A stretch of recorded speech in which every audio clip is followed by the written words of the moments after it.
ที่ผมจะมาแต่งหน้าไอ้คุณเซนให้มันดูเชี่ยๆนะครับและนี่คือภาพที่ผมเอามานะโอเคผมก็จะเริ่มจากการขยายกับตามันให้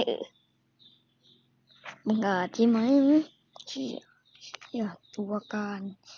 เจอกูน้ำเชี่ยตลอดการนี่เนี่ย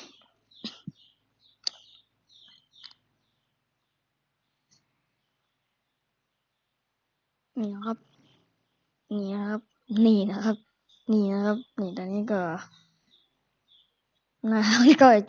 ปกติแล้วตัดไปตอนที่มันเชี่ยๆเลยแล้วกันโอเคครับตอนนี้ผมก็ทำเสร็จแล้วนะครับก็ ดูสภาพอะพอแค่นี้แหละครับหน้าคุณเซนก็จะเละแบบนี้ตลอดไปก็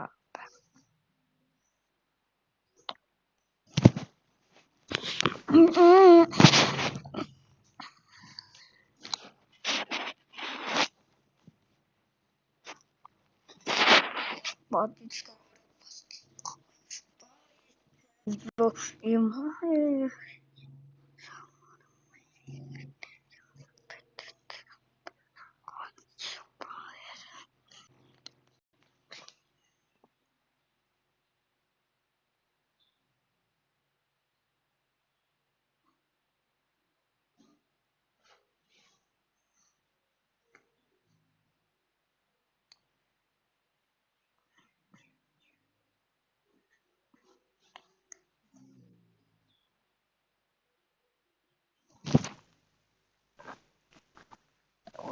ช่วยไม่ได้